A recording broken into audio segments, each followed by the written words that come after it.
If the fence rests, let's lay it down. Gonna dig deep, wave that verdict round. The defense rests, time to analyze. With the evidence, we'll unveil the crime. Justice served in an honest fight. True crime tales till the verdict's right. Solving more than just trivial quests, where sentences rule at the defense rests.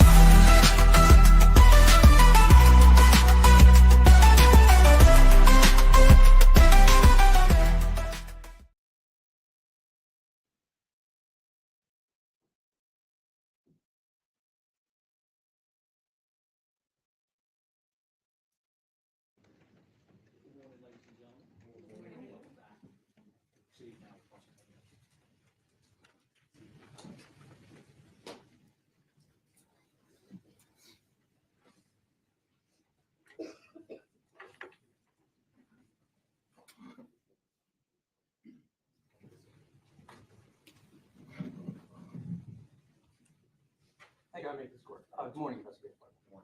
I want to ask you a few questions about the incident date first. So you talked about the incident date was October the 13th, 2021, correct? Yes, sir. And it was a Wednesday? Yes, Is sir. that right? So this was a school day. It was. Aida was actually, in fact, at school on that day. Yes, sir. And her school was Buena Vista. Correct. And that's very close to the residence. It is. Yes, sir. How far would you say?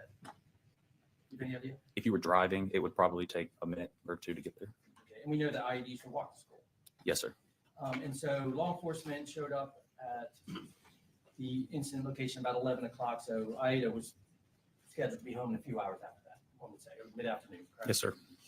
Now, you mentioned you had somewhat of a familiarity with that residence because of an earlier investigation, something about harassment and or stalking. Now, you know that no convictions came out of those allegations, right? Correct. Your interview with Bradley Post was on October the 19th, 2021, right? Yes, sir. And that was at the law enforcement center. It was. Did you speak to him on October 13th, 2021 at Canebrake?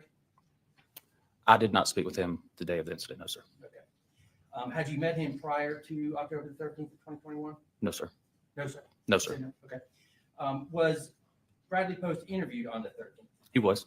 And we've been providing an interview that he did with the coroner's office. I think Tracy King was present. Is that the interview?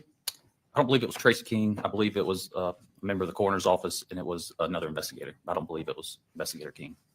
Okay, different investigator then. But it was the coroner who did the interview on that day?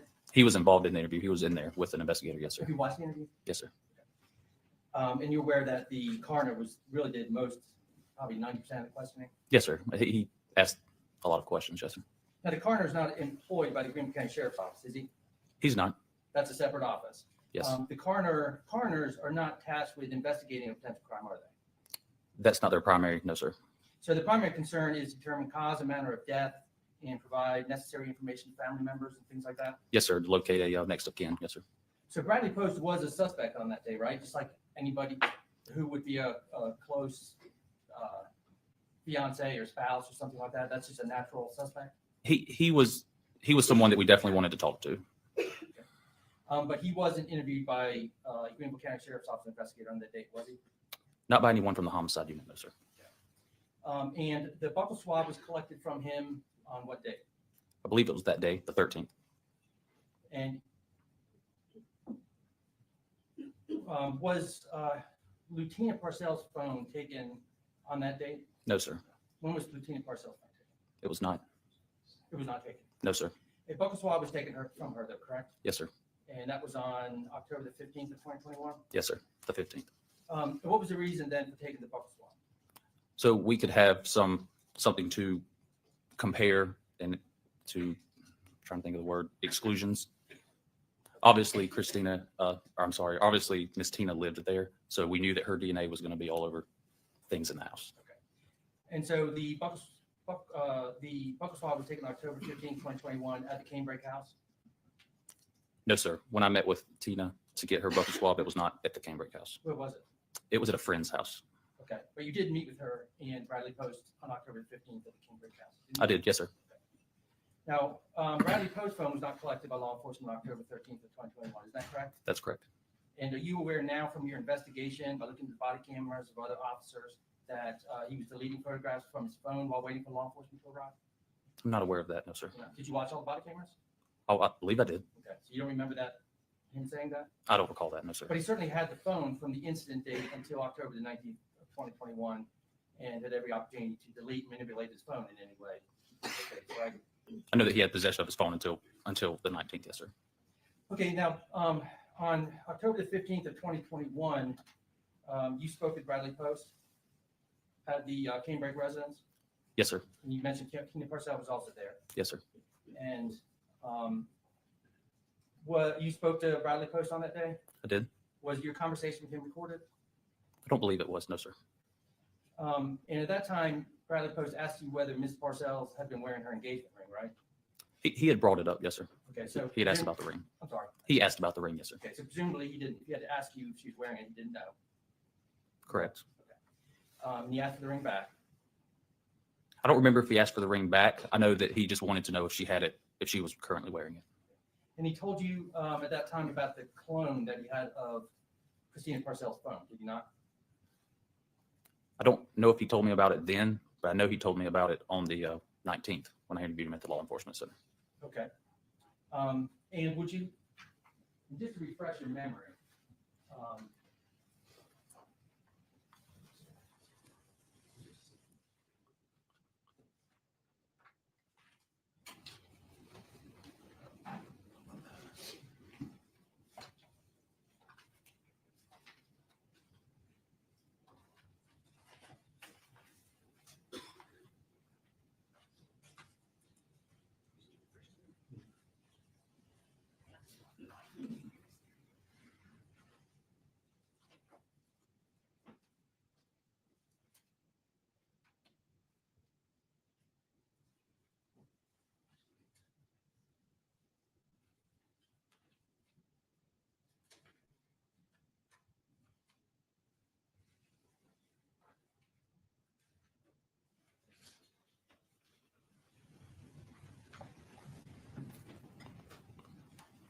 and I'm going to hand you what's been marked as State's exhibit, Defense Exhibit number 60 for identification purposes only. Can you Yes, sir. recognize what is in, what the contents of that? Yes, sir. This is one of my supplemental reports. Okay, and actually, if you look through, it's actually, I believe, all of your supplemental reports. Yes, sir. It looks to be, yes, sir. Okay, and if you could you look at your entry on October the 15th, see if there's anything there that refreshes your memory about whether or not he told you about the clone phone on October the 15th?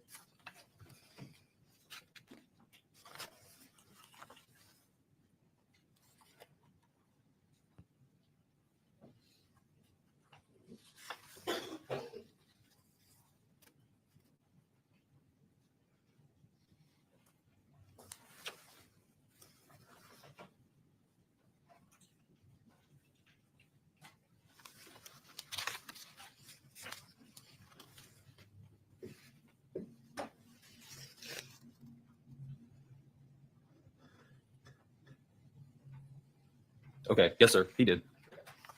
And was that the first you had heard about this clone phone? Yes, sir. Did you seize it on October the 15th?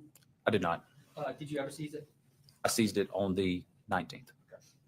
Now, your investigation also led you to Foothills Veterinarian on October the 18th of 2021, correct? Yes, sir.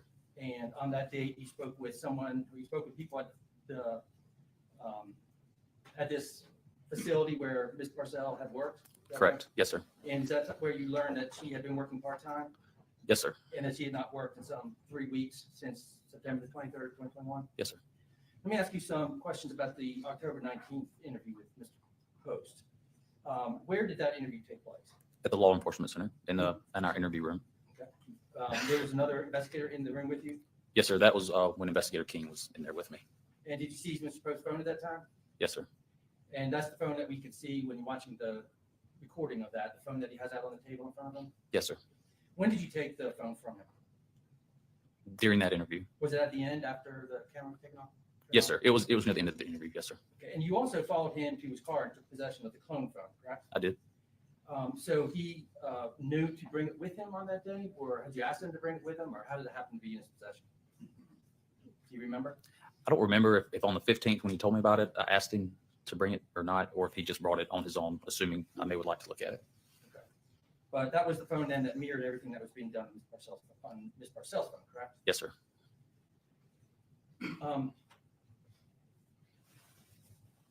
And prior to your meeting with Bradley Post, you did get search warrants for his phone, for the clone phone, and also for a laptop that he had of Parcell's in his possession, right? Yes, sir. And then you gave Post phone and these items to someone else at the Greenville County Sheriff's Office, I did. and that was Charlie Cunningham. Yes, sir. While those phones were being extracted, was Post allowed to leave the sheriff's office? Yes, sir. He left. And he went to his home, Yes, sir. That's where the laptop was. and the officers went and got that phone. His attorney came with him, and he went inside, grabbed the laptop, and brought it back out to me. That's all. That's the only thing I needed from the house. Now, there's been testimony in the case that on October the 19th of 2021, Hughes and Mello was taken into emergency protective custody. Is that correct? I believe so. Yes, sir. Did you participate in that? No, sir. Were other officers of the Greenville County Sheriff's Office participating in that? Not that I know of. So it wasn't the sheriff's office who did that? The EPC. I'm not sure. I'm not sure what officers did it. Okay, but it was the sheriff's office, right? Wasn't Dan Bevel the one who was leading that investigation? I know he was leading an investigation. Yes, sir. So you weren't consulted about that prior to them going out there? I remember being told that she was being EPC, placed in emergency protective custody. Now, we heard testimony yesterday from, maybe been the day before, I don't remember, but from a man named Michael Manigault, or Manigault, I'm not sure how it's pronounced. How did you come across his name? From Investigator Bevel. Now, you had an interview with Lieutenant Parcell on October the 13th of 2021, I did. and that was recorded, correct? Yes, sir. And as lead investigator of the case, obviously you're just trying to get all the information, so you asked some very broad and open questions, try to find out as much as you could, correct? That's correct. And one of the questions you asked at the 20-minute mark of the interview, you asked Ms. Parcell about where everybody stayed in the house. And is it true that she told you that Aida's room was being used as a playroom and that she slept in Christina's bed? I don't specifically recall that, but obviously I recorded the interview, so if that's what it states, then that'd be correct. And do you recall that at the 23:45 mark, she told you that Bradley Post was at the house every day? This is hearsay, Your Honor. It's just asking about the two things. First, prior inconsistent statement, and also it just goes to It's a very consistent statement of Tina Parcell. not Yes. now. Tina Parcell. Yeah, I'm not sustaining the objection. Now, you've already testified that you spent a great deal of time on October 13th, or that the sheriff's office spent a great deal of time canvassing the neighborhood to learn if anyone had cameras or if anyone had seen anyone suspicious. Isn't that right? Yes, sir. Did you handle any of that, or was that up to the uniformed officers and other officers? It was mostly other investigators. Yes, sir. And obviously, this was very important, correct? Because at this time, you didn't have you didn't know who had done this, so you're trying to get all the information that you can. That's right. And so officers would be looking for information, whether anyone had seen someone suspicious or new to the neighborhood, whether they could identify that person. Yes, sir. And if an officer had found someone in that position, as lead investigator, you would have been informed about that, correct? Yes, sir. And you would have done a follow-up interview with that person? If someone had come to me and said that someone needs to be spoken to, is that? Well, if an officer came to you and said, listen, we have somebody at, 105 Canebrake who says they saw a person's face and thinks they could identify that person, you would have been. I would have. Yes, sir. And as you develop suspects, you would have gone to that person with a photo lineup to see if they could identify the suspect. Yes, sir. And that never happened, did it? It did not. So you never went to anyone in Canebrake with a lineup, including Brad Post or Alex Fields or Zach Hughes. Isn't that correct? That's correct. And that's because no one had ever said that they had seen a face of the person on the bicycle. Yes, sir. So what led you all to go to Donna Gorman's house in October of 2024, over 3 years after the incident? We went there because as we were reviewing the case, preparing for this, we had realized that no one had ever shown her a picture of a bicycle.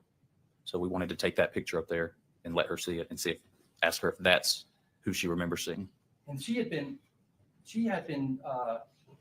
spoken to on October the 13th, had she not? Yes, sir.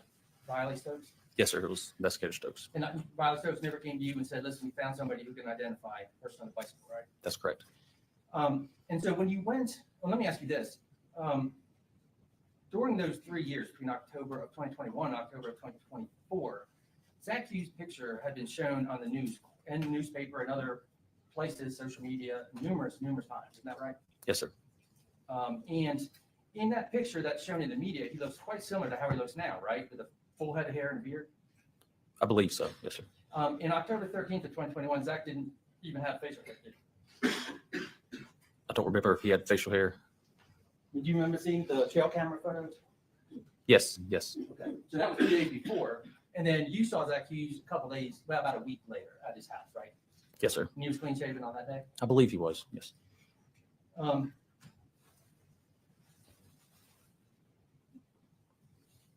In October 28th of 2024, is that when Ms. Gorman said she saw the face of the person on the bicycle? Yes, sir. Did she tell you she could identify the guy on the bike? Sir? That time in October 24, she told you she saw the face of the guy on the bike. Did she tell you that she could identify the person? She said that she believed she would know him if she saw him again. Really? You didn't put that in your report, did you? I mean, I have no, sir. I'm sorry? I don't believe I did. And you can, I mean, feel free, your report's in front of you, but.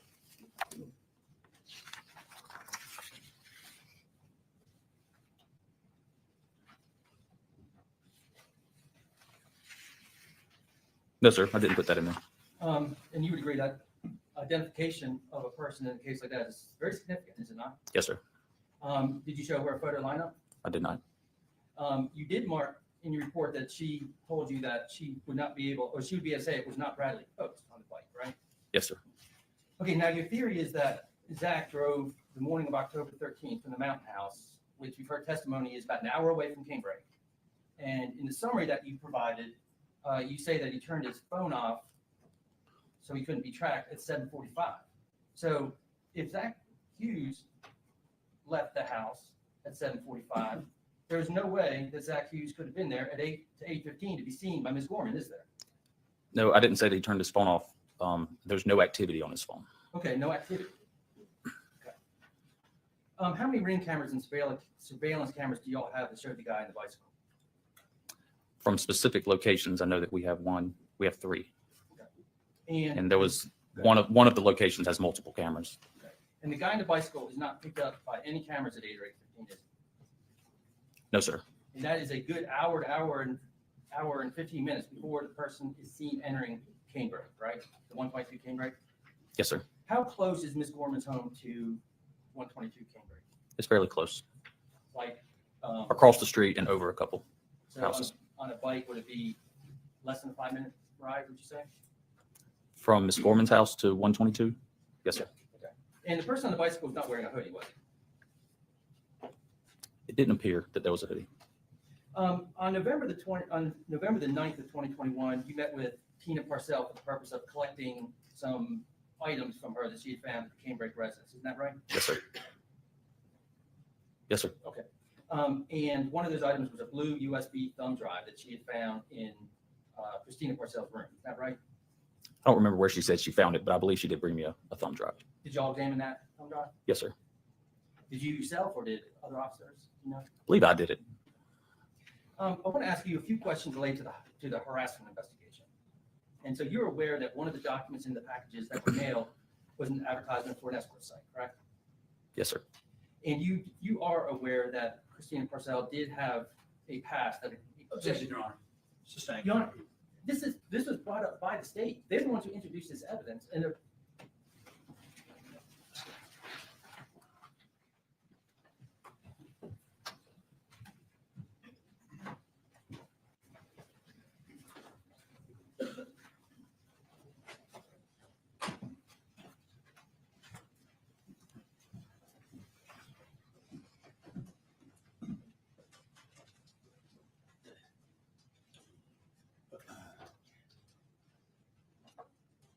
Yes, sir.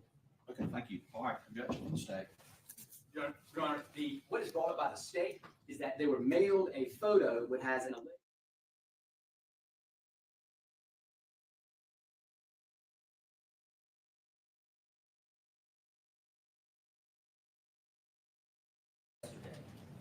And you testified about how you collected and put into a binder all of the WhatsApp messages between Zachary Hughes and John Mello.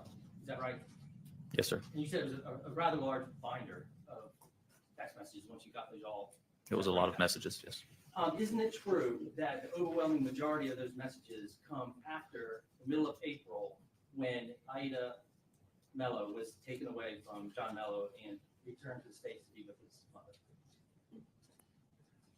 I don't know if the majority of them or not. I'd have to look at the book again to refresh my memory on the dates. Okay. And you talked a lot about interpretations, about different messages and what you believe they meant. Is that right? Yes, sir. Now, I would like to show you one of the messages, State's Exhibit number 186.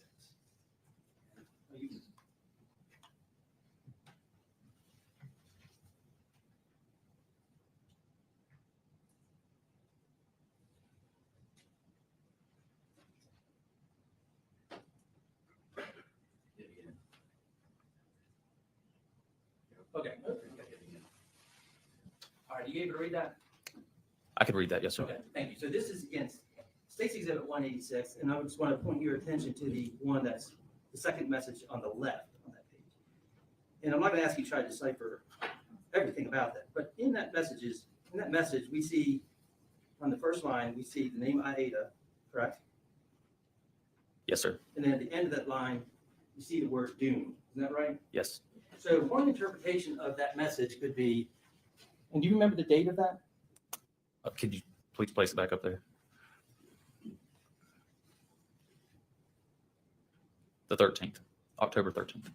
And one interpretation of that message could be that John Mello believed that his daughter, now being returned to the States to live with Christina Parcell, meant that she is doomed.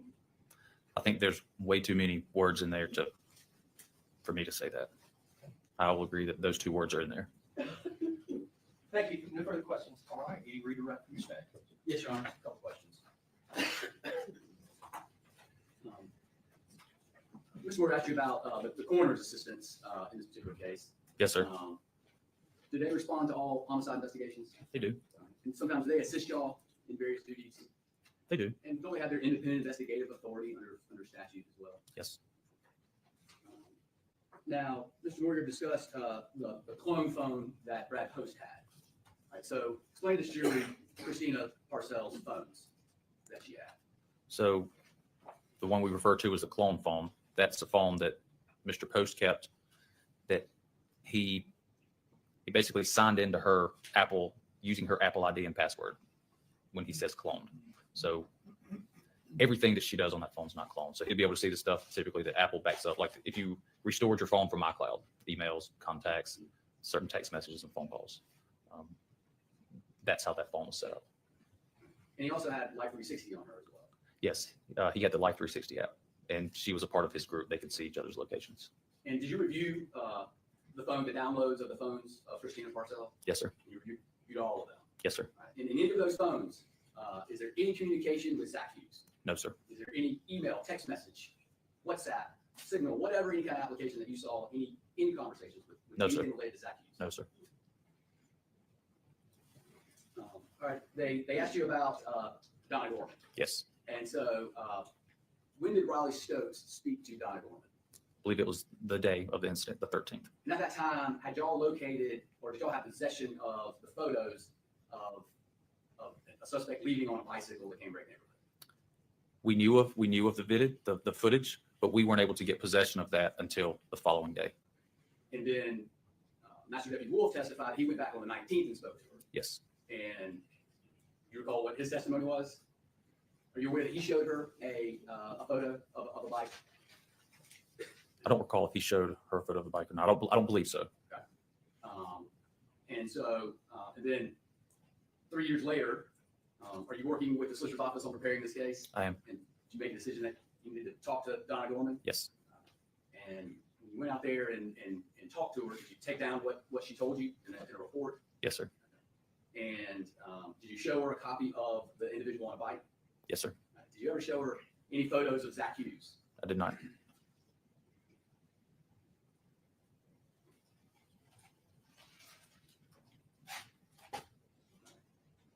They asked you about the timeline on Zach Hughes' phone, and they said from 7:42 to 11:34, there was no activity on the phone.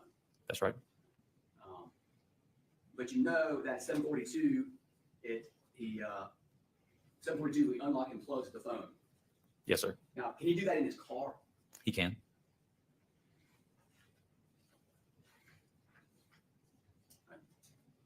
No further questions, Your Honor. All right, any recross? Just a few follow-up questions. What is Life 360? Life 360 is an application that you can download on your smartphone, and you can invite people to join your circle. You see each other's locations. So it's just sharing your location with other persons? Yes. Is there anything else significant to that? I'm just not aware of Life 360, so I just. That's the extent of what I know about it, just locations. So there's no way to share information, text, file sharing, anything like that through Life 360, is there? Not that I'm aware of. So the clone phone, again, that you talked about, the way that was cloned was just through sharing Apple ID, right? Yes, sir. And Bradley Post wouldn't give you that Apple ID, would He didn't initially. so you said investigator Wolf went back and spoke to Donna Gorman also? Yes, sir. When was that? I don't remember the exact date, but it was a few days after Investigator Stokes. Okay, so before you met with Brad Post on the 19th, you think? I don't recall. It was close to that time. Within a week or so of the incident? Yes, I'd said it's So neither Riley Stokes nor Investigator Wolf came back and said, we have a person here who says they saw the face of the person on the bike and thinks they can identify him. that's right. So nobody ever went out there because she never told you she could to show her a photo lineup, right? That's right.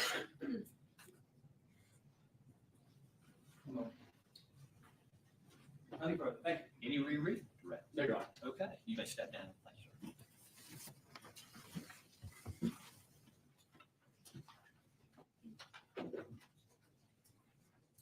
Your Honor, the state would call Dr. Claire Rose.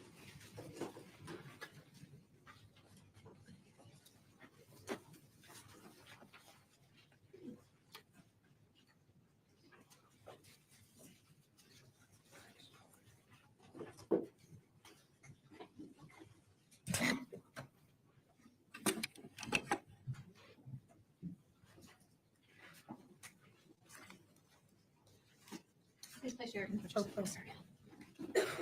Please place your left hand on the Bible. Raise your right hand. Do you solemnly swear or affirm to tell the truth, the whole truth, and nothing but the truth, so help you God? I do.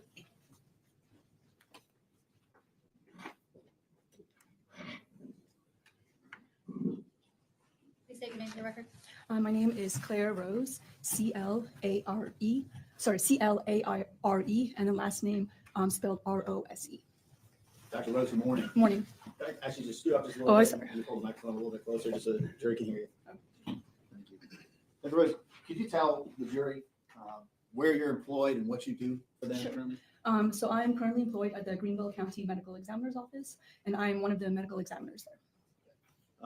And what kinds of things are part of your duties as a medical examiner with the sheriff's office? As a medical examiner, I perform autopsies on deceased individuals to determine the cause and manner of death. Could you talk a little bit about your education and background that led you into taking this role? Sure. So I did my undergrad at the George Washington University, where I received a degree in biological sciences. Following that, I did a 4 years of medical school at the Medical University of the Americas. Following medical school, I did 4 years of residency training in anatomic and clinical pathology at the University of Knoxville, the University of Tennessee Medical Center in Knoxville, Tennessee. Following residency, I did 1 year of fellowship training in forensic pathology at the Milwaukee County Medical Examiner's Office in Milwaukee, Wisconsin. And how long have you been a medical examiner for the sheriff's office? I started working here in August of 2021, so about 4 years now. Okay. So you were in that role in October of 2021? Yes. And to get in that role in October of 2021, you spoke to your education, but did you undergo specialized training specifically for the purpose of conducting autopsies? Yes, so after I completed my residency training, I took a qualifying examination and became board certified in anatomic pathology. Then after I finished my fellowship training, I took another qualifying examination and became board certified in forensic pathology. And approximately how many autopsies have you conducted since starting your role with the sheriff's office? I have done approximately 1,500 autopsies. At this time, the state would move to qualify Dr. Rose as an expert in forensic pathology. No objection. All right, without objection. He is qualified as an expert. Ladies and gentlemen, a person, as I've said with other experts, normally a person cannot give opinion testimony when a person testifies. They must testify as to what they either saw or they heard or they sensed by smell. However, there is an exception when someone is qualified because of education or experience, and they are permitted to give their opinion. In certain areas, if the court qualifies them this way, and this witness will be qualified in the area of forensic pathology to give an opinion, testimony in this area. However, that does not mean that you must accept the opinion, but it is evidence for you to use in any way you see fit and give it the weight and credibility that you believe is appropriate. Continue. Thank you, Your Honor. So, Dr. Rose, could you go through with the jury generally what your process is when you're conducting an autopsy from the start of your analysis to going through the steps that you take? Sure. So first off, an autopsy is a specialized procedure that we perform on deceased individuals, again, to determine the cause and manner of death. And an autopsy consists basically of two parts, an external examination and an internal examination. So first we start with the external examination, which consists of examining the body as is presented to us. So as I'm examining the whole body, I'm taking notes through note-taking and photographs and documenting any clothing that's on the body, any personal effects on the body, any medical intervention that may be on the body, just the general characteristics of the individual, such as their hair color, their eye color, their weight, etc. And then also, I'm also looking for any signs of disease or injury. So once that initial examination is complete, then I will remove all that clothing, all the personal effects, all the medical examination. I will clean the body, and then I will re-examine the body again, the full body, looking again for any signs of disease or injury. So that's the external examination. So once that is complete, I move on to the internal examination. And that means opening up the body, taking out all of the organs, and then looking at each organ individually, again, looking for any signs of disease or injury. And were you tasked with conducting the autopsy on Christina Parcell for this case? Yes, I was. And in going through the steps that you just went through, in the external and internal examination, are you documenting your findings as you're going through each of those? Yes, I'm documenting what findings through notes and photographs. Do you assign each case a unique number to know what you're referencing? Yes, I do. For hindsight? Mhm. So also in conducting your autopsy, do you put together a diagram or a picture representation of your findings of injuries? Yes, I do. Speaking generally as to your external examination of Ms. Parcell, well, let's back up before that. Before you begin your autopsy, are you apprised of general circumstances and the nature of how an individual was found and brought to you before you conduct your autopsy to give you some directive of where to go from there? Yes, so in this particular case, when I arrived to work, I was made aware of Ms. Parcell. I would object to hearsay if she's not telling a statement to someone else told her. I can rephrase, Your Honor. Yeah. Sustained objection. Just generally, Yes, you're I'm- apprised of those Yes, I circumstances. am. So speaking to your external examination of Ms. Parcell, what jumped out at you as you were going through there to mark of significance in your report and in your findings? So I found that there were 35 sharp force injuries to Ms. Parcell. Did you reflect those in your diagram that you put together for purposes of recording what you found? Yes, I did. I'm going to show you what's marked as State's Exhibit 192.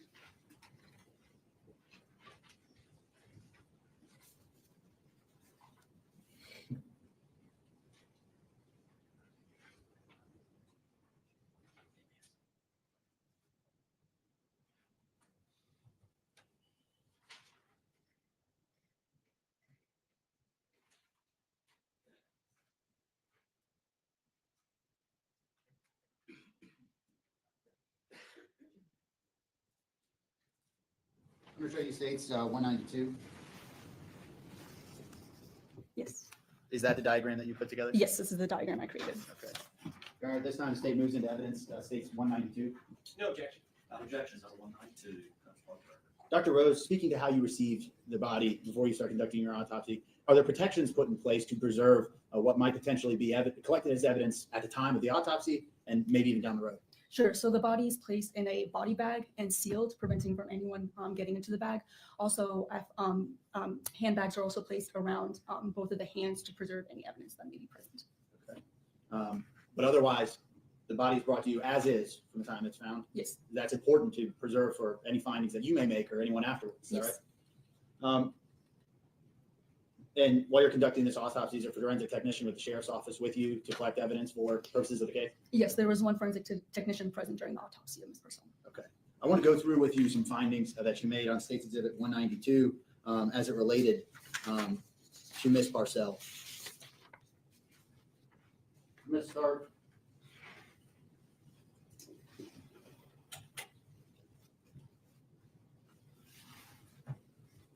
this first page here.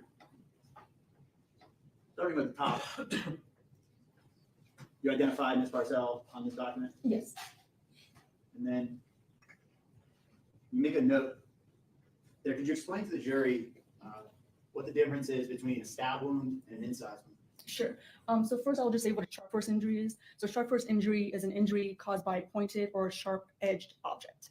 Examples of this include a knife, which is the most common object that we see during our work, but it also may include other objects such as scissors, a fork, screwdriver, basically anything that has a sharp or pointed edge.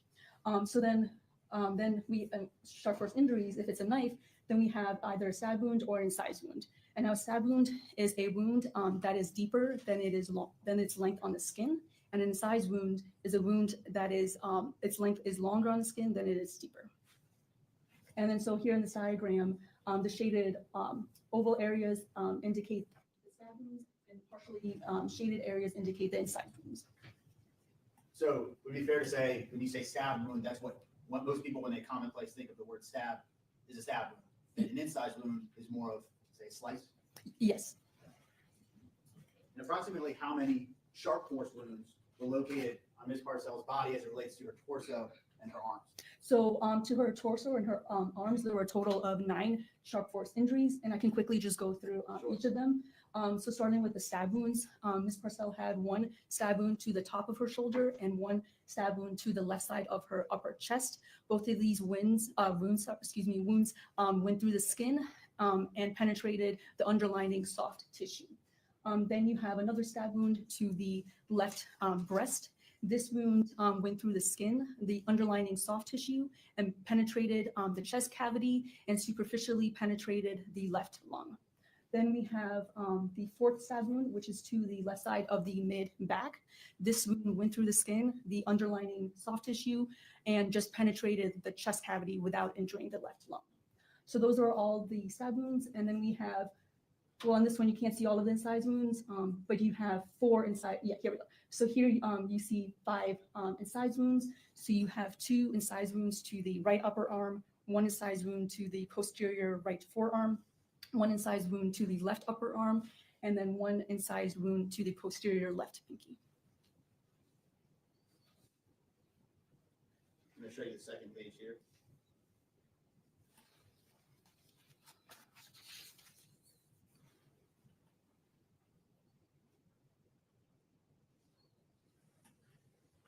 Dr. Rose, as to Ms. Parcell's head and neck, how many sharp force injuries were identified in those areas? So Ms. Parcell had a total of 26 sharp force injuries.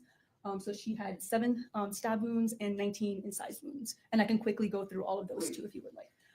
Starting with the incise wounds, so she had, as I said, a total of 19 incise wounds to various locations to her scalp, to the right ear, the areas in front of the ear, the areas behind the ear, both cheeks, and to the right side of the anterior neck. And again, these wounds just went through the skin and superficially penetrated the underlining soft tissue.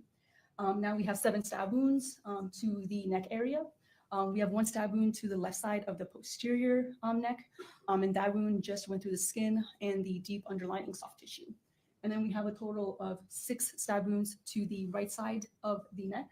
And these wounds went through the skin, the underlining soft tissue and musculature of the neck, and then perforated 2 major blood vessels that supply blood to and from the head, the right internal carotid artery and the right internal jugular vein. As to the injuries that affected the carotid and jugular arteries, could those be fatal once serrated? Yes, those would have caused significant amount of bleeding. And your findings specific to these areas, the locations of the wounds. Are there more wounds on the left or the right side of Ms. Parcell's head and neck? Majority of the wounds are concentrated to her right side. And speaking to how the location of these wounds and the number in significant areas, pointing you to the stab wounds on the right side of Ms. Parcell's neck here, Mhm. What would you say was, and when you're determining the cause and the manner of Ms. Parcell's death, which wounds brought the most attention to you? Which were the most significant in your analysis of making that determination? The most significant stab wounds were the ones to the right side of the neck, the group of 6, well, 5, and then one you can't see, but it's on the kind of, if you move the sheet a little bit down, you will see one stab wounds to the right side. So the group of those 6, the 6 stab wounds are the most significant ones.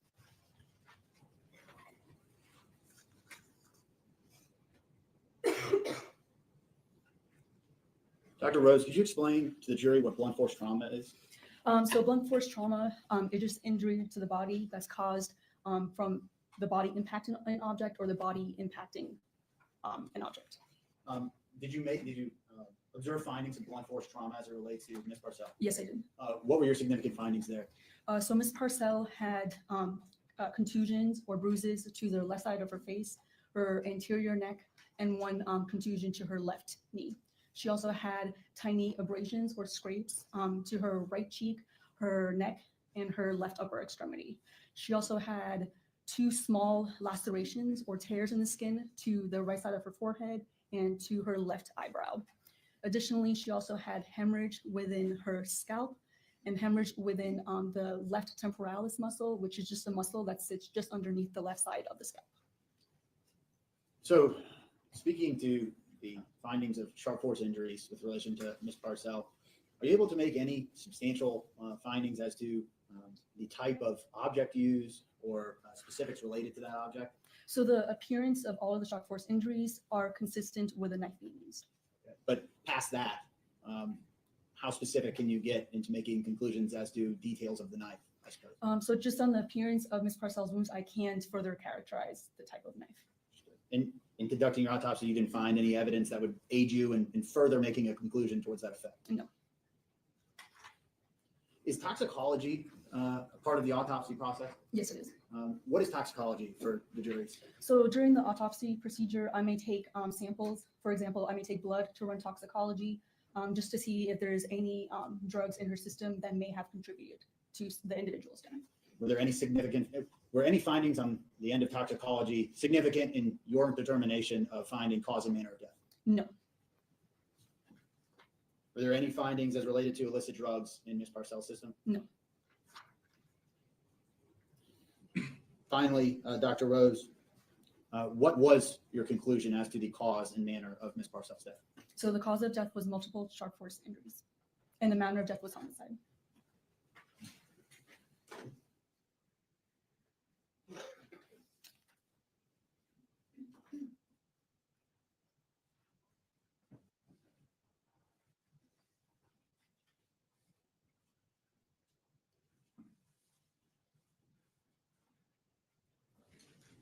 Dr. Rose, just bringing your attention back quickly to the object that might have been used to cause these sharp force injuries. Did you make any findings as it related to what happened in the process of these injuries being inflicted as it relates to that object, the tip being broke off or remains of the knife found in her system or differences in the wounds to that effect? Can you repeat the question? So in trying to make a finding or looking for findings as it relates to the object that may have been used in inflicting these wounds, were you able to find any evidence of differences in the wounds that a different object might have been used or something happened to the object in the course of inflicting these injuries? So at the time of the autopsy, I did not find any sharp object that may have remained inside or on the body. And then based on the appearances of the wounds, it is most consistent with the knife being used. And that is all that I can say. I have no further questions for you. Thank you.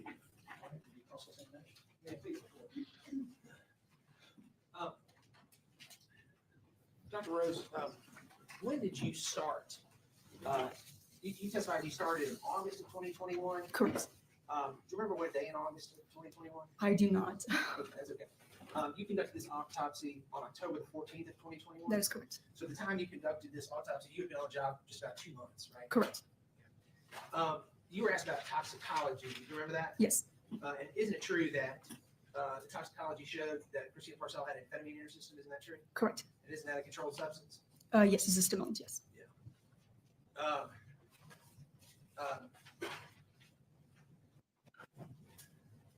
Isn't it true? You talked about the sharp force injuries that you discovered during the autopsy. and isn't it true you talked about incised injuries versus stab wounds, right? Yes. Is it true that in your report, you use the word superficial or the adjective superficial prior to many of the times you reference incised injuries? Is that true? Yes. And you testified that these incised injuries were longer, much longer than they are deeper. Is that Yes. correct? In fact, in your autopsy report, is it true that you didn't even calculate whatever the depth was of the incised injuries? Is that true? I mean, it's very difficult because they are so superficial. So it's- superficial. yes. Right. And is it true that the vast majority of the what you call the sharp force injuries you discovered were incised wounds? Isn't that true? That is true. And in other words, those are superficial injuries according to your own words. Isn't that true? Yes.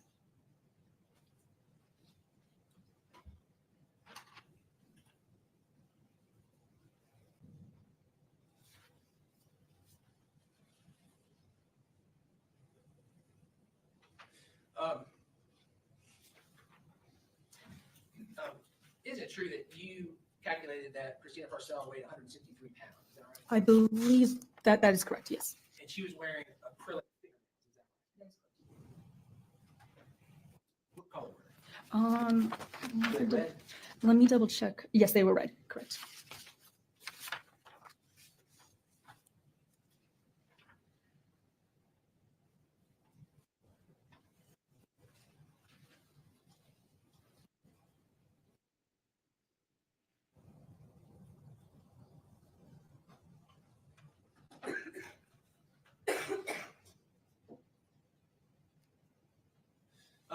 One second.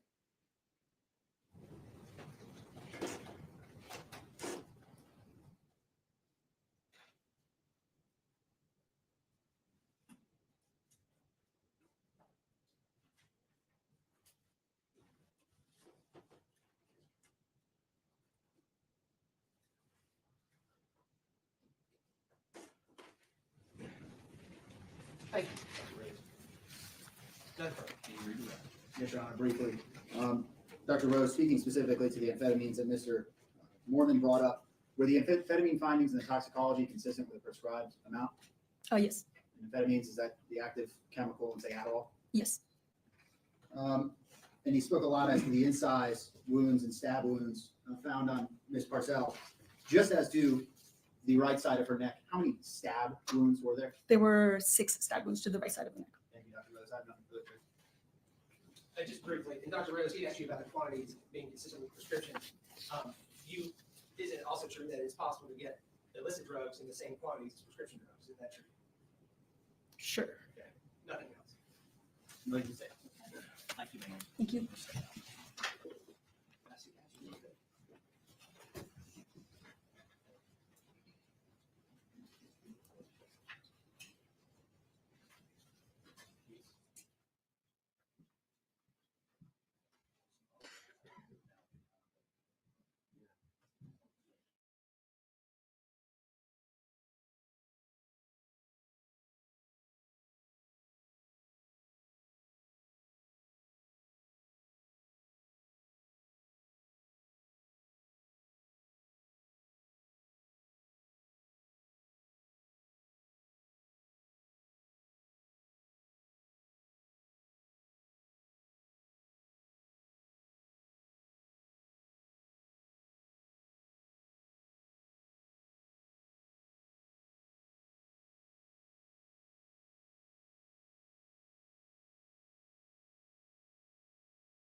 Swear or affirm to tell the truth, the whole truth, and nothing but the truth, so help you God? Yes. Thank you.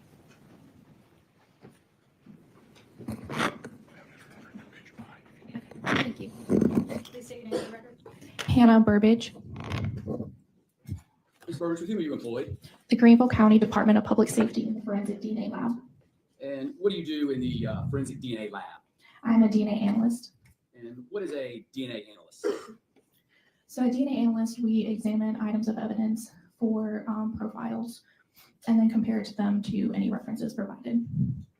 Can you give us a little bit of your background and employment history and education? I have a bachelor's in forensic science from Western Carolina University, and I have been employed here about 4.5 years. And can you tell this jury more specifically, what are your duties and roles in the forensic DNA lab? So before I became a DNA analyst, I started out as their serologist. So serology is basically examining items of evidence for suspected body fluids, such as blood, semen, and saliva, as well as we can kind of find out who might have worn an item or handled an item, and then taking samples forward for DNA analysis. And then once those samples go forward for DNA analysis, the analyst will perform analysis, get the profiles, compare them, and then we write up reports Okay. And where's all of this conducted? at the DNA lab. And is the DNA lab here in Greenville? Yes, All right. And how long has the DNA lab been in existence? I believe it was opened in 2011. And so when you get a sample that you want to be tested, tell this jury how that process works. So an investigator has to request the DNA to be done. So they fill out a form and what evidence they would like processed. I then review any documentation for that particular case, such as incident reports, crime scene reports, as well as the DNA request and any evidence collected.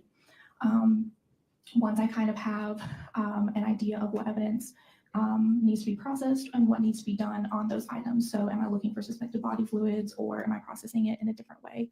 Then I will request evidence from our property and evidence section, which is the location that stores all evidence from crime scenes. They will then get the evidence together that I need. I will go to that location there at the law enforcement center, pick up the evidence from them and bring it back to the DNA lab, which is a secure facility and accessed by key card only. Before processing, I wear personal protective equipment, so a lab coat, gloves, face mask. I clean my workbench as well as any tools I'm going to be using with 10% bleach. I process one item at a time, and I always start with evidence items before processing reference items. And have you ever been qualified as an expert in serology before? Yes, How many times? I believe about 6. Your state moves to qualify Hannah Burbage as an expert in serology. No objection. No objection. Ladies and gentlemen, as I've said with other expert witnesses, this particular witness will be qualified in the area of serology to give an opinion in that area. However, that does not mean that you must accept the opinion, but it is evidence for you to use in any way you see fit and give it the weight and credibility that you believe is appropriate. Ms. Burbage, I'm going to ask you, were you asked to assist in the performances of various DNA analysis in the case of Zachary Hughes? So I only performed serology for this case. I did not do any DNA analysis. Okay. Did you perform, but you did perform serology in this particular case? Yes. And so what was the first, how did you know to perform serology in this particular case? The investigator requested DNA evidence to be processed Okay. And how was that request made? through a form, a DNA analysis request form. And how do you receive that form? So we have a digital system that keeps track of all evidence that's in property and evidence that I have access to. And there's a staging location for evidence that's been requested for DNA. And I review those requests through that. And that's how I'm notified, or investigators can request to talk to us about cases. And when you get this request for whatever particular item of DNA, what do you do? So as I said before, I review all documentation, including the incident report, crime scene reports, as well as the evidence list, to kind of get an understanding of the case and what evidence is requested and how I would process the evidence that's requested. And then do you physically go down to property and evidence and obtain it? Yes, And then what do you do with it once it's in your possession? it's brought back to the DNA lab, which, as I said before, is a secure location. I'm going to show you what's marked as State's Exhibits 96 and 97. Ask if you recognize these.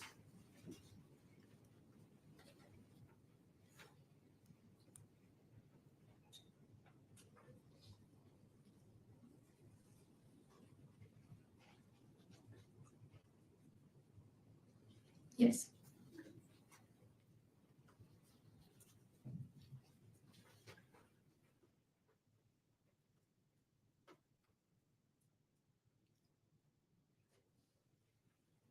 And on here, on stage 97, is that your initials right there? Yes.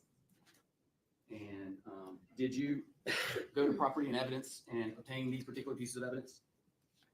Yes. And what are they?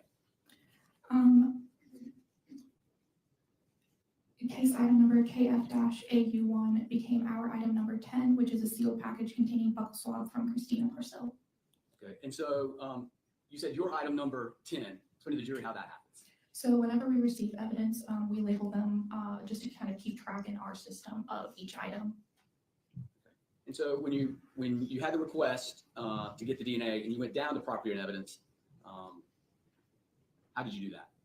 So we drive to Property and Evidence, which is located at the Law Enforcement Center, and they will provide me with evidence. It's usually scanned into my custody through our digital barcoding system, which is a digital chain of custody. And once you receive the evidence, do you inspect it?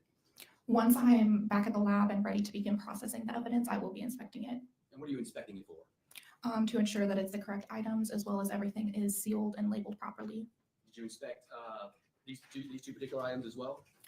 Yes. And was there anything significant that you saw about whether they had been tampered with or not? No. Did you inspect them to see if they were properly sealed? Yes. And was there any issue that you noted on any reports regarding those samples? I have no notes regarding any issues with the evidence. If there was something that brought to your attention, would you note that? Yes, I would document it as well as notify my supervisor immediately. And would you be able to use it in testing if there was an issue or a contamination or an improper sealing? Typically, we would not process anything that has not been sealed. And were these two items sealed properly? Yes. Let's show you what's marked as State's Exhibit 11.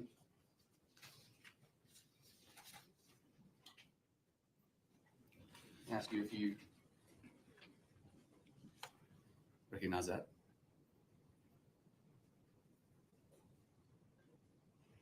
Yes. All right. And is that your initials on there? Yes. And would that be when you retrieved it from property and evidence? So typically when I label evidence, that is the day that I'm actually processing it.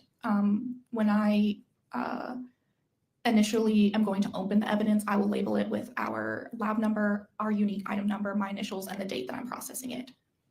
And did you retrieve this evidence from property and evidence? Yes. You're agreeable? Yes. And when you retrieved it, did you notice any improper sealing or tampering with the item? No. And if you had, would you have put it in your notes? Yes.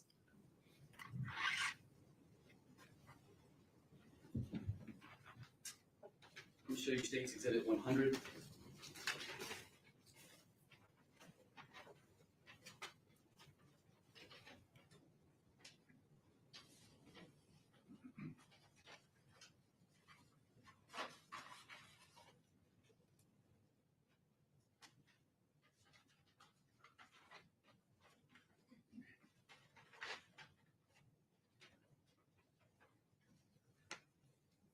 I'll show you State's Exhibit 100. You can open that up. And before I ask you that, on the prior exhibit, did you make it a new DNA number or a new DNA item? Yes. So originally case item number BW-A became our item number 11, which was a sealed package containing buccal swab from Michael Manigal. All right, now I'm showing you State's Exhibit 100.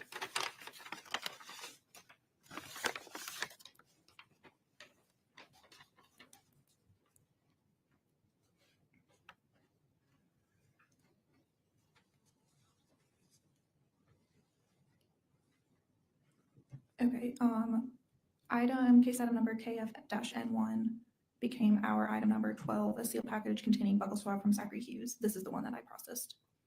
So that would be what item number? Originally, case item KF-N1 became our item 12. This is a second buccal swab, was labeled as a different item number, What item number was that? KF-N2. Now, did you retrieve this from property and evidence? Yes. And when you retrieved it, how did you find it?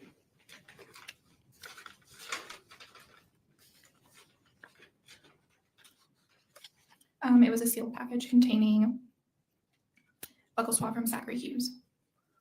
Did you notice that had it been tampered with? No. Had there been any issue with the sealing that you noticed? No. So in your inspection, was it properly sealed? Yes. And where did you take the sample? At the DNA lab. I'll show you States Exhibits 94 and 95.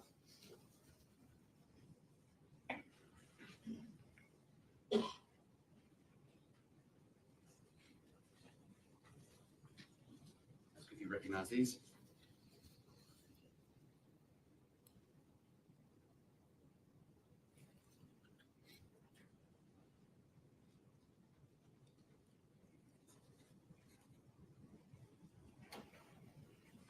Yes. And what are these? So case item number KF-AU9 became our item 2, which was a sealed package containing fingernail clippings from victim's right hand. And then case item number KF-AU10 became our number item 3, which was a sealed package containing fingernail clippings from victim's left hand. Did you collect this from the Greenville County Property and Evidence? Yes. And do you recall how, when you obtained these items, what condition they were in? They were sealed. Any issues with them being marked, open, contaminated, or anything like that? No.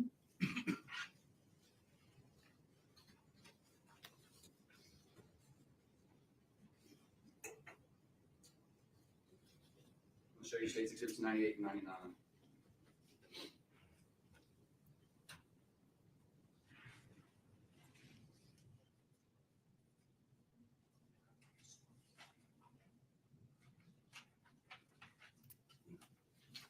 Show you States Exhibit 98 and 99.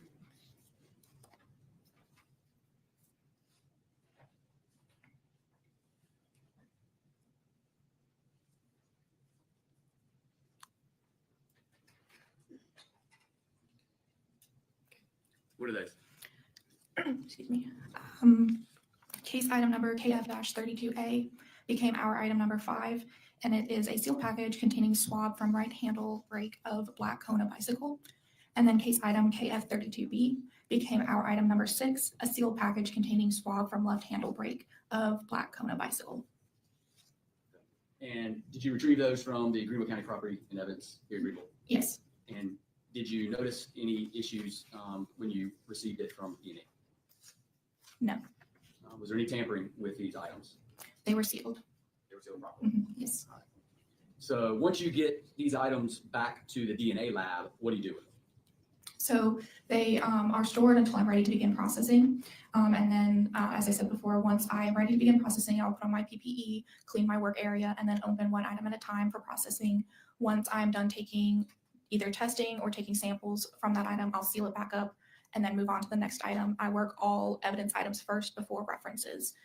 Any samples that I take are given their own unique item number and barcode number to maintain chain of custody, and then those items are stored in the freezer until the DNA analyst is ready to begin processing. Okay, so I'm referring you to your reference number 2A and 3A, clippings of right hand, which is 2A. What did you, testing did you perform on those? Or not testing, what, the right word. Did you take any swabs of it?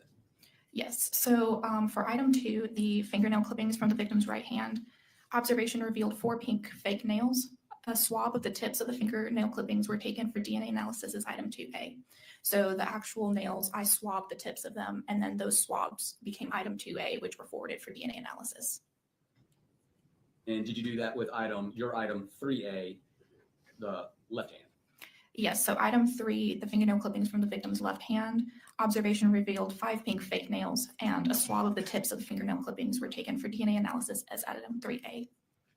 So tell the jury, so when you get these items out, how are you dressed in order to avoid contamination? And literally, what do you do?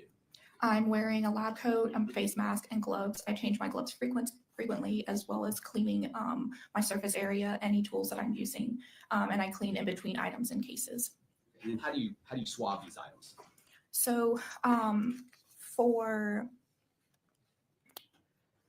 certain items, we're going to take a wet swab. So it's a swab. It looks like a Q-tip, kind of like a long Q-tip. And we will lightly wet it with deionized water and then proceed to actually swab the areas that I'm intending to swab. And this helps pick up any skin cells that might be present in that particular area. And did you swab the your 2A clippings of the right hand of the victim? That's what I created, the swabs, item 2A. And then where do you place that swab? They're placed in DNA freezer 1, which is where the DNA analyst will then pick them up from. And what about your items 5A and 6A, the handlebars of the bike, right and left side? So item 5, the swab from the right handle brake of black Kona bicycle, since that was already a swab, I am just taking a portion of that. So I literally cut a portion of that swab, place that sample into a tube, and that gets labeled as item 5A and forwarded for DNA analysis. And then item 6, the swab from the left handle brake, I did the same thing. That gets taken a sample forward as item 6A. And did you put that in a secure storage location? Yes, those would have been stored in DNA freezer 1 as well. Now, in regards to your, what I call them knowns, which would be your 10A, 11A, and 12A, 10A being the victim's known, Michael Manigault's known being your 11A, and Zachary Hughes's being your known 12A. How do you process the knowns? So as I said before, the knowns are processed last because they're reference items. They're swabs. Buccal swabs are swabs from the inside of your cheek. So they're direct DNA references taken from that specific person, and that's what's used to compare to evidence items. So I would process them the same way by opening one at a time. Since it's a swab, I'm taking a portion of that swab, putting it in a tube, and labeling that as its own unique item number. So for item 10, buccal swab from Christina Parcell, a sample was taken for DNA analysis as item 10A. Item 11, a buccal swab from Michael Manigault, a sample was taken for DNA analysis as item 11A. And buccal swab from Zachary Hughes, which was originally item 12, a sample was taken for DNA analysis as item 12A. And then those would have been stored in the freezer as well. So how do you take a sample? I am literally cutting the swab with scissors, clean scissors. Now, is this done at a different time than the sort of suspect, the unknown swabs? Yes, the evidence items I'm processing first, and then reference items are processed last. So they're separated by time and space from the evidence items. How much time and space? Typically, it could be a few minutes to an hour. It just depends on when I'm actually processing the evidence. And then in between, are y'all cleaning? Yes, I clean in between each item.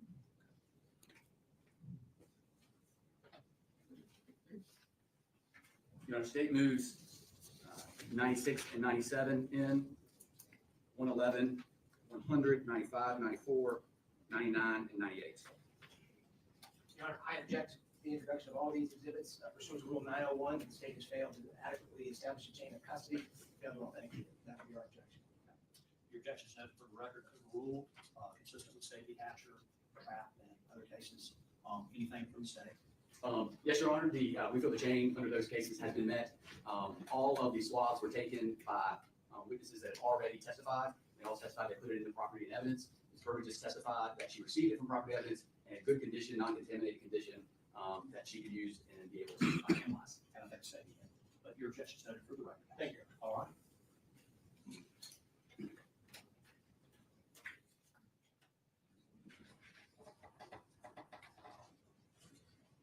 Now, Ms. Burge, who actually did the DNA testing in this? Tim Malsinger. All right, and would he have handled other items? Would he have gone and gotten other items from property and evidence? I would have to refer to the chain of custody. Occasionally I will pick up additional items later on for additional testing, but I don't actually open them and take samples. For instance, if reference items are submitted later on, I may pick them up from property and evidence with my other evidence, but the analyst can cut it and take it forward for analysis on their own, and the chain of custody would reflect this. Do you recall taking any other piece of evidence from property and evidence to the DNA lab? I have about almost 30 items that I have processed for this case. Can you check your notes? And did you take references to John Mello, Brad Post, and Alex Fields?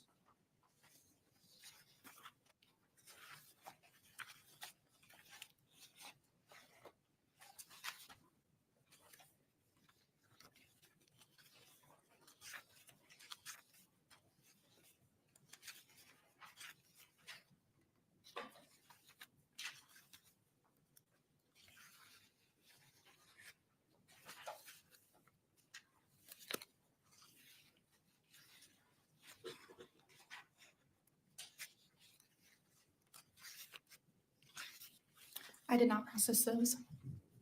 So you didn't cut the little ends and put it and have it ready for DNA on those three? No.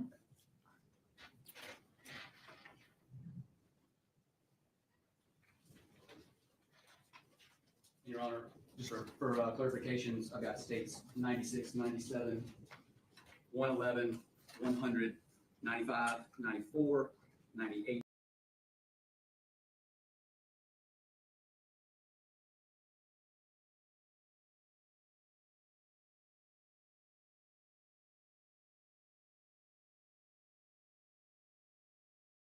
Cross them, if you double check, and those are the ones we discussed. And then we're putting it down. For the record, make sure it is absolutely clear, 96, 97, 111, 100, 94, 95, 98, and 99 are all in the evidence.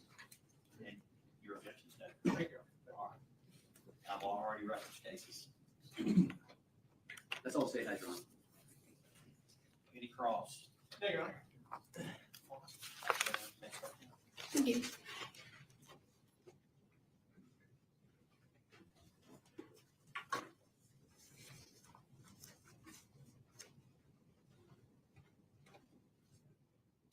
Your Honor, state's calls M. Massinger. Do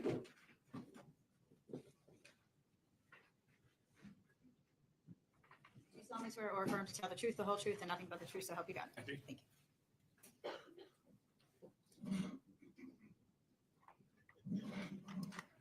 Please state your name for the record. Timothy Knopfsiger Jr. Mr. Massinger, who are you employed? I work for the Greenville County Department of Public Safety in the Forensic DNA Lab. And what do you do for the forensic DNA? I'm the DNA technical leader. And what does that mean? So I oversee the policies and procedures of the lab. I perform validations, and I also am a DNA analyst and work casework as well. Are you in charge? Yes, sir. So what is, do you get a special title or anything? DNA technical leader, that's what it is. So as the DNA technical leader, what are your main job duties? So like I said, I oversee the policies and procedures of the lab. I perform validations. I oversee casework. I do casework myself. How long have you been doing that?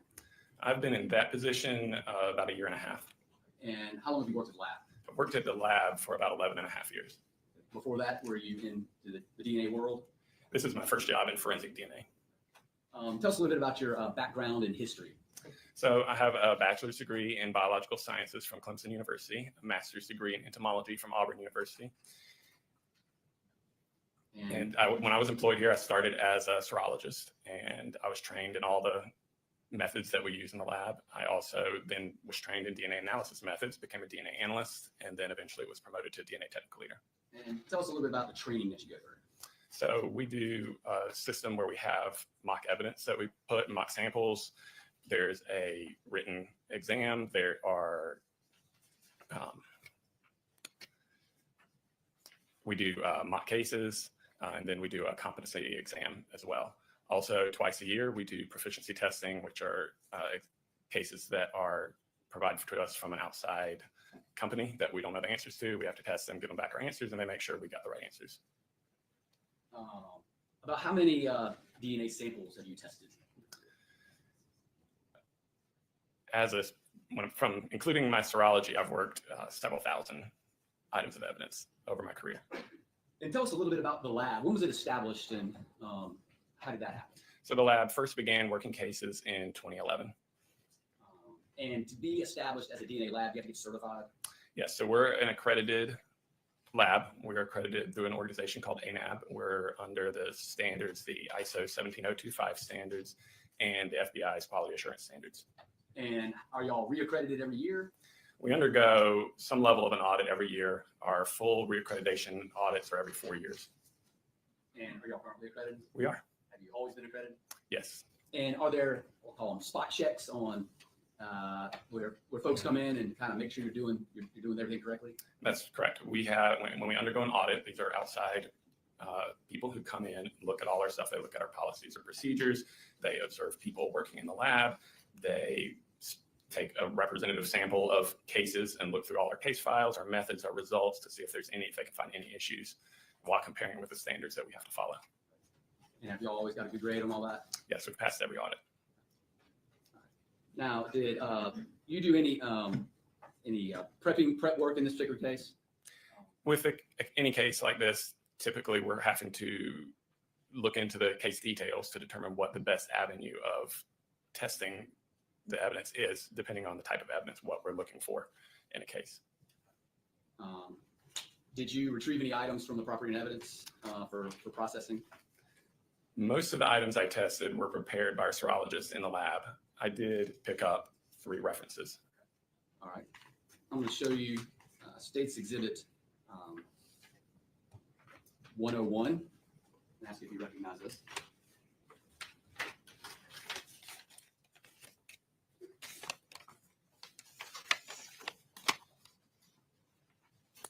Yes. What is this? This is a buccal swab from John Mello. And how did you obtain this this item? I would have received it from our property and evidence department.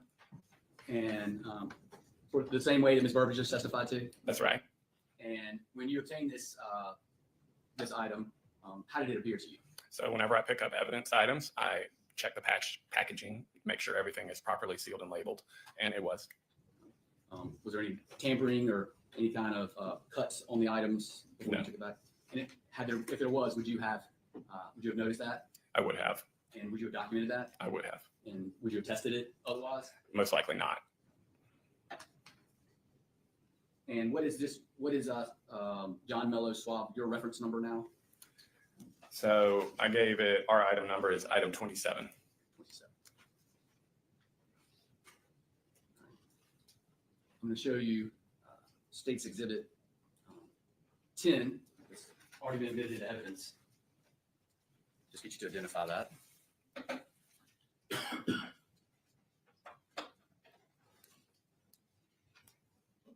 Yes, this is a sealed package containing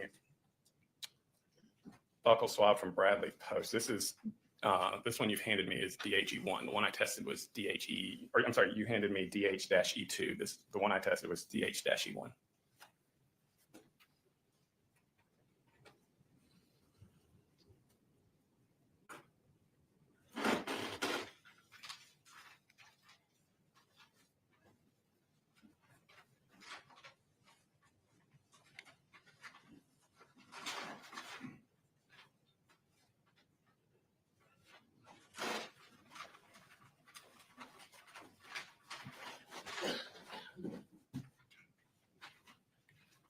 Please, of course, Your Honor. One of them got admitted into evidence.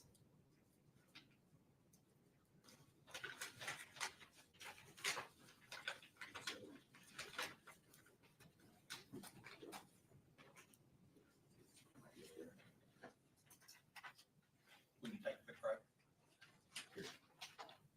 There it is, Your Honor. Yeah, step over here. I'm going to show you State's Exhibit 11.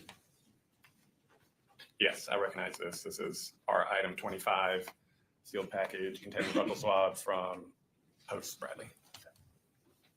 And did you collect this piece? I obtained it at, Retrieved it. I got it from our property and evidence department. And when you retrieved it, did you inspect it? Yes, I did. And was it properly sealed? It was. And if it wasn't properly sealed, would you have noticed that? Yes, I would have. And would you have noted that in your documents? I would have. And would you have tested it? No. And finally, State's Exhibit 181. You recognize this? Yes, I do. And what is that?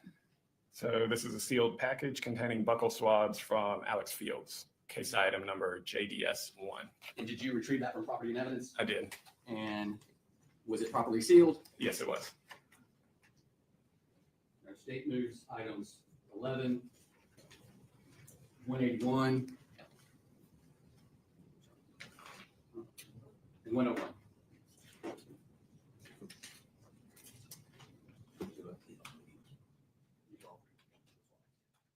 I would object to citing 901 related property damage changes.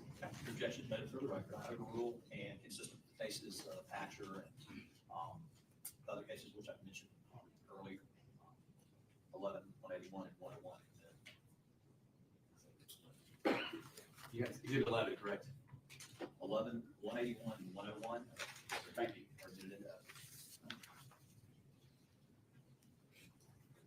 All right, Mr. Nafsinger, I don't think I've moved to qualify you as an expert yet. Your Honor, I moved to qualify Mr. Nafsinger as an expert. May inquires what the field is. In DNA analysis. No objection. Ladies and gentlemen, as I've said with other experts, this witness will be qualified to testify in the area of DNA analysis, and he can give his opinion in that area. However, it does not mean that you must accept the opinion, but it is an evidence for you to consider and use it in any way you see fit, and give it the weight and credibility that you feel is appropriate. So, Mr. Nafsinger, tell us how you analyzed the items that you just referenced and the ones that in general, and that Ms. Burbidge referenced as well. So there's 4 basic steps to DNA analysis. So first is called extraction. We have to basically break the cells open and get the DNA out of the cells. And then we have to do a process called quantification, which is where we simply find out how much DNA is present in the sample. Then we do a process called amplification, which is where we make lots of copies of specific areas of DNA. And then we put those copies onto our genetic analyzer, which then produces a DNA profile. Then we have to interpret the DNA profile. DNA is a comparison science. The only way we can know whose DNA is present on an evidence item is if we have a known sample, such as a buccal swab, to compare to it. Now, Ms. Burbidge testified about taking clippings and swabs. Are those the items that you tested? Yes, they are. All right, and so, and I'm just going to go over, tell this jury the knowns that you tested in your reference item. So I did a total of 6 reference items. Item 10A was a sample of buccal swab from Christina Parcell. Item 11A was sample of buccal swab from Michael Manigault. Item 12A was sample of buccal swab from Zachary Hughes. Item 25 was a sealed package containing buccal swab from Bradley Post. Item 26 was a sealed package containing buccal swabs from Alex Fields. And item 27 was a sealed package containing buccal swab from John Mello. All right, so tell us, what is a known, what is a reference sample? So a reference sample is just a known sample of somebody's DNA. That's so that we can compare the profile that we get from that reference sample to whatever we find on the evidence. And then those reference numbers that I'm referring to, those are just the numbers that you refer to in your reports. That's right. And then you generate a report describing your findings. That's right. And then what do you call the items that you're trying to see if there's DNA matching to them? So we'll call those questioned items because we don't know what we're going to find on them when we go to test them. All right. And so in this case, what question items did you compare to?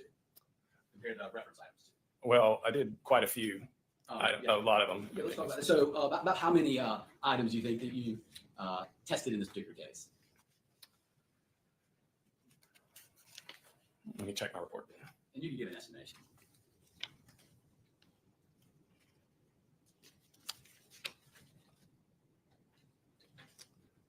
More than 20, it looks like. And so I'm going to refer you to your reference items 2A and I'm sorry, 5A and 6A. Can you tell the jury what those items are? So item 5A is sample of swab from right handle brake of black Kona bicycle. And item 6A is sample of swab from left handle brake of black Kona bicycle. Okay. And so let's give another general description. In the lab, you've got, and this is 5A and 6A, the swabs of the black Kona bicycle. It is just a clipping of that swab that you're using. That's correct. And that is the swab that that Hannah Burbidge prepared for you. That's correct. All right, and where did you get that swab from? I got it from DNA Freezer 1 in the DNA lab. And is that a secure location? It is. The entire DNA lab is secure with only key card access, only accessible by the people who work there, and there's an alarm system. And what measures do you instill to make sure that there's no cross-contamination from the reference samples? So when I'm doing my extractions, the questioned items are extracted at a separate time and space than the known samples. So when I'm handling the questioned items, I have not handled any of the reference items yet. And so anytime I'm doing my processes manually, I'm only having one tube open at a time, and I'm only working question items, and then later I work the reference items. Later on, some of our processes involve robotics, and all our robotics have passed extensive validation tests that have also been audited when we get audited. And a part of those validation processes are contamination assessments, where we basically set it up to try to force it to contaminate and set up where we would very easily see if it did, and they've always passed. So. And so do y'all have sort of safety measurements in place inside the lab to make sure there's no contamination or other issues arising out of the testing? Yeah, so in addition to those precautions, I'm obviously wearing protective equipment. So I've got a mask, gloves, a lab coat, change my gloves frequently. We also work with controls. So with every extraction batch, I have what's basically called a reagent blank, which is just an empty tube that I do everything to it, the same thing I'm doing to all the other samples, and I run it just like all the other samples to see if anything shows up in there, because we would see it if some DNA is being transferred between samples. And do y'all have a peer review system? We do. And how does that work? So we do 2 reviews. We have a technical review and an administrative review. And the main point of the review is another analyst who's fully qualified to do the same processes that I did, goes through and looks at all of my data, essentially reinterprets everything, makes sure they agree with all my conclusions, that they don't find any issues with what I did, and no report is released until it passes review. So in reference to 5A handlebar, right handlebar Kona bike, in reference to 6A left handlebar of the Kona bike, did you compare that swab to your knowns in this particular case? I did. And what was your conclusions of that? So for item 5A, which was a sample of swab from right handle brake of black Kona bicycle, my findings were the DNA obtained from item 5A is a mixture of a major male individual and at least one trace contributor. The major contributor matches the DNA of Zachary Hughes. A match between the DNA result of item 5A and the DNA of Zachary Hughes is approximately 2 septillion times more likely than a coincidental match to a random unrelated individual. Upon establishing Zachary Hughes as a contributor to this mixture based on the match statistics, Michael Manigault, Bradley Post, Alex Fields, and John Mello are excluded as contributors to the DNA obtained from item 5A. Due to limited data of the remaining alleles, there is no statistical support for an inclusion or exclusion between item 5A and Christina Parcell. So what does that last part mean, inclusion or exclusion of Christina Parcell? It basically means no conclusive determination can be made for this individual.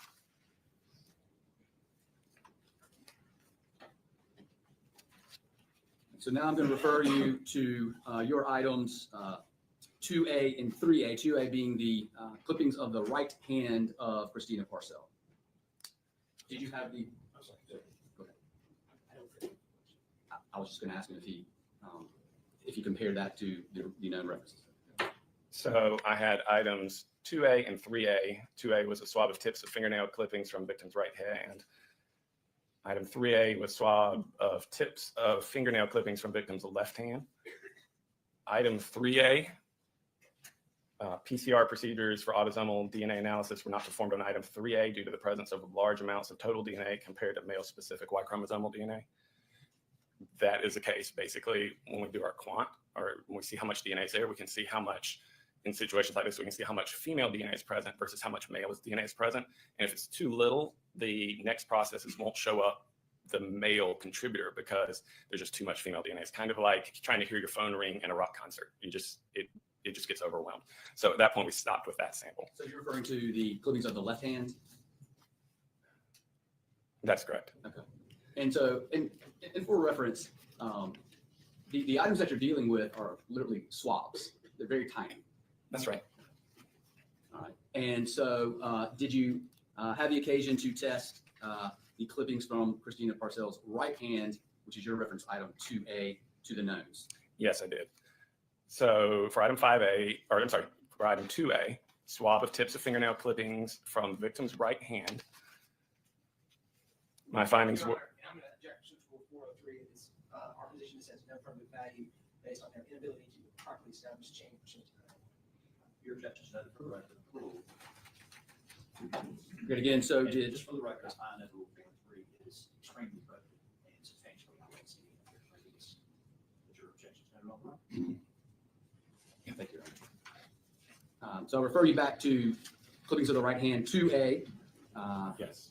And compared to our known references there. So the DNA obtained from item 2A is a mixture of at least 2 individuals, a major female and a minor male.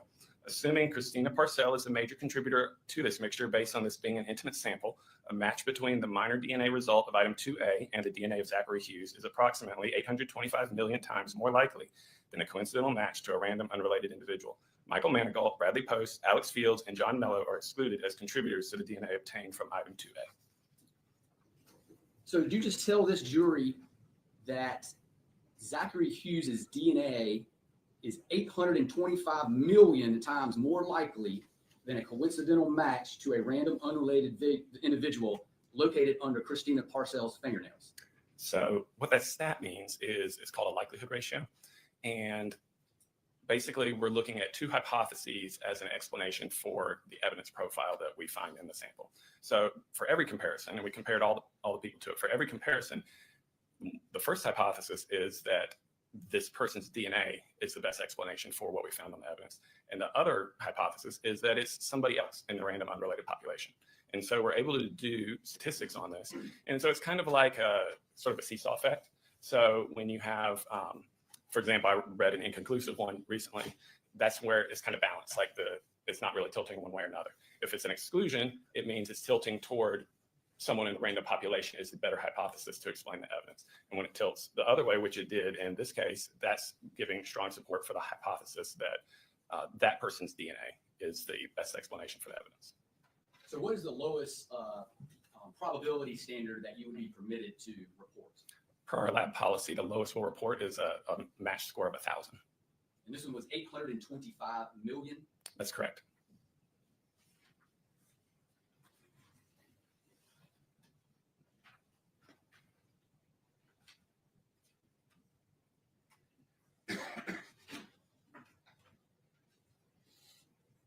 Please answer any questions, Mr. Councilman.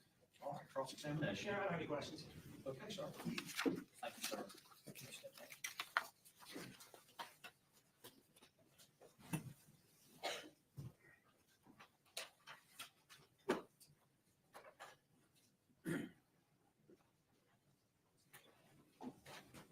Can I see counsel up here?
Wow, I need to call you back up. Anything further from the state? State rest, Your Honor. State rest. Okay. All right, ladies and gentlemen, I've got a surprise for you, a Valentine's Day surprise. We are going to stop for the day, and I'm going to release y'all. I'm going to ask that you return Tuesday morning. We do have Monday off. Again, I need to just go over this with you. Obviously, there is media coverage in this case, and you are prohibited from watching any.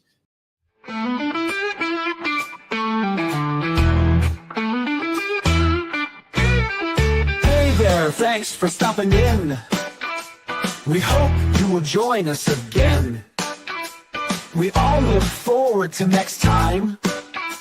We get to talk about true crime. Clues. Justice served in an honest fight. True crime tales till the verdict's right. Solving more than just trivial quests, where sentences rule and the defense rests. Our true crime family is great. All types of topics we debate. Smash that like and ring that bell. Hit subscribe, you might as well.